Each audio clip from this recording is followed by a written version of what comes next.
റജബ് തീരാനായി, ശഅബാനും ഇതേപോലെ തീരും. റമദാനിന്റെ തുടക്കത്തിൽ ഒരു 2 ദിവസം ഉണ്ടാവും ആവേശം, അതും അങ്ങ് തീർന്നു പോകും. എത്ര റമദാൻ നമുക്ക് അള്ളാഹു തന്നു, എത്ര വഅലിന്റെ മജ്‌ലിസിൽ നമ്മൾ അള്ളാഹു പങ്കെടുപ്പിച്ചു, എത്ര ഉസ്താദുമാരെ നമ്മൾ കണ്ടു, എത്ര പേര് നമ്മുടെ മുന്നിൽ നിന്ന് മരിച്ചുപോയി, എത്ര ഖബർസ്ഥാനുകൾ നമ്മളെ അള്ളാഹു കാണിച്ചു തന്നു.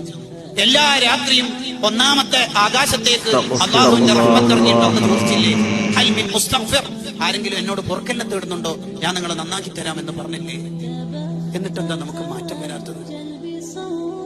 തൗബയുടെ വാതിലുകൾ മുഴുവനും അള്ളാഹു നമുക്ക് തുറന്നു തന്നു. വസാരിഉ, നിങ്ങൾ വരി വരി വരി എന്ന് അള്ളാഹു നമ്മളെ നിരന്തരം വിളിച്ചുകൊണ്ടിരുന്നു. എന്നിട്ടെന്തേ നമുക്ക് മാറ്റം വരാത്തത്? നമുക്കെന്തേ ബോധം വരാത്തത്?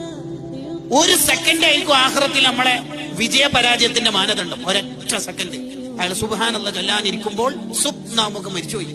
അക്കാരണം ഉണ്ടായിരിക്കും, ആ ഒരു സെക്കൻഡ് ഉപയോഗിച്ചുകൊണ്ടായിരിക്കും അയാൾ സ്വർഗത്തിലെത്തും. അതുകൊണ്ട് ഒരൊറ്റ സമയം കളയൂലെന്ന് നമ്മൾ പ്രതിജ്ഞ എടുക്കണം.